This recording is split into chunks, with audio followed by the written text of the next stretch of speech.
আসসালামু আলাইকুম বন্ধুরা, চলে আসলাম আজকে শাহ আলমকে নিয়ে। শাহ আলম আজকে 16 বছর ধরে মালয়েশিয়া থাকে। তো তার দেশ নিয়ে, দেশের ব্যাংক নিয়ে, টাকা নিয়ে তার কোনো টেনশন নাই। তো এই বিষয়ে সে কিছু কিছু কথা আপনাদের মাধ্যমে শেয়ার করব। যদি ভালো লাগে তো ভিডিওটা শেয়ার করে দেবেন অন্যদের মাঝে।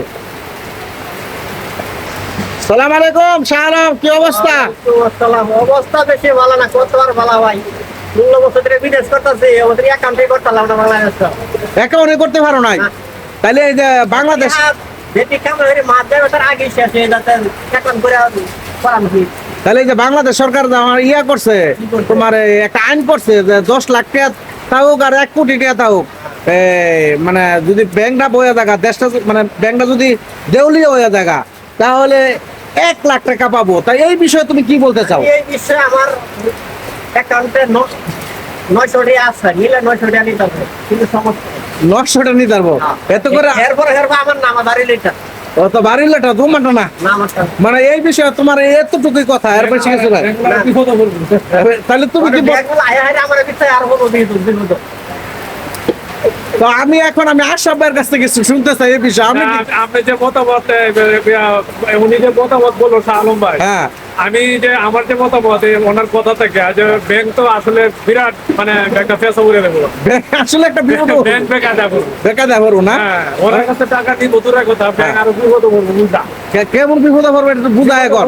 মানে যে নিজে বিদেশ করছে, অ্যাকাউন্টেই মানে আছে থাকলেও মানে তা এই অ্যাকাউন্টে টাকা তার নিজের অ্যাকাউন্ট নাই, যাওনো আছে, আবার তার বিবি অ্যাকাউন্টে তার নাই গিয়া, মানে উনি আবার দরা চলার বাইরে, দরাসোয়ার বাইরে। হ্যাঁ। উনাকে চালাক লোক নাকি বাংলাদেশের লেগা? যদি আবার এই যে অ্যাকাউন্ট করতে যদি টাকা দেয় অ্যাকাউন্ট প্রতি, হ্যাঁ। তাহলে তো উনি মানে জিততে গেল না। জিততে গেল গা। ব্যাংক মানে ধরা খাইলো। যদি বিচার করে আর কি যে 1 লাখ টাকা জুনপতিকে দিব, এই বিচারটা যদি করে বিচারটা করে তাহলে হ্যাঁ সে জিততে দেবে গা। জিততে দেবো, 1 লাখ টাকা পাওয়া গেল গা। তাহলে এই প্রবাসী 1 কোটি টাকা দেবে, এটা 1 লাখ, আর উনি না থাকে না থইয়া হ্যাঁ। 1 লাখ। তাহলে হ্যাঁ এই বিষয়ে কি বলতেছে আপনি একটু জিজ্ঞাসা করেন। যদি এরকম হয়ে যায় ভাই, তাহলে আপনি যদি 1 লাখ টাকা পান, এরপরও তো আমার একবার নাই, আমি তো পাইতেছি না, পাইলে আমার বাড়ি নিয়ে নেবো। বাড়ি নিলে ভাই বলি 900 টাকার মধ্যে 1 লাখ, 900 টাকার মধ্যে যদি 1 লাখ হয়, তাহলে আপনার অনুভূতি যদি একটা পান, পাইলে অনুমতি, পাইলে বাড়ি নিয়ে পাইলে ভালো, পাইলে আলহামদুলিল্লাহ। পাইলে আলহামদুলিল্লাহ। মানে এটা কি তুমি নিয়ত করো নাকি? এটা কি তুমি কামনা করো নাকি? হ্যাঁ, দেয়া সরকারের ভালো না। এরপর আমরা যে গোলটা করছেন, এবারে তো করোনার সময় সব জিনিসের লুপ্তগতি, এই সময় তো বহুতে আপনার বেশি গেছে। তাহলে এইরকম যদি হয়, তাহলে 1 লাখ টাকা যদি হয়, তাহলে আমাদের অনেকটা মোটামুটি একটা নাকি অনেক কাজে আপনার একটা সমস্যা দূর হইলো নাকি খরচা করে। তো যাই হোক বন্ধুরা, আমি এই যে বৃষ্টির মাধ্যমে কিন্তু কথাটা আমার মনে হয়ে গেল, মানে আমার লোক দুঃখটা কইতাছে যে ভাই আমি 16 বছর ধরে বিদেশ করি, আমার নিজের একটা অ্যাকাউন্ট নাই গা। আসলে আমি এই জিনিসটা শুনি না। দেখেন বন্ধুরা, আমি কি বলবো যে প্রবাসীরা আসলে নিখুঁত ভাবে বিদেশ করে ফ্যামিলির কাছে সবার কাছে টাকা দেয়, ঠিক আছে? তাহলে তুমি যে টাকা ছাড়ো না, মানে সব বাড়িতে যে সব টাকা ছাইরে দাও, এত করে দুঃখ আছে তোমার মনে হয়?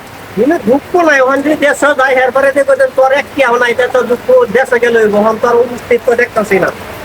যাক, তো আজকে ঈদের দিনে তুমি কাজে চলে আইছো, কারণ আজকে ঈদের দিনও কাজ করতেছি দেশের পরিবারের লাগিয়ে। ওকে, তো ভালো থাকো। হ্যাঁ, ঈদ মুবারক, আসসালামু আলাইকুম।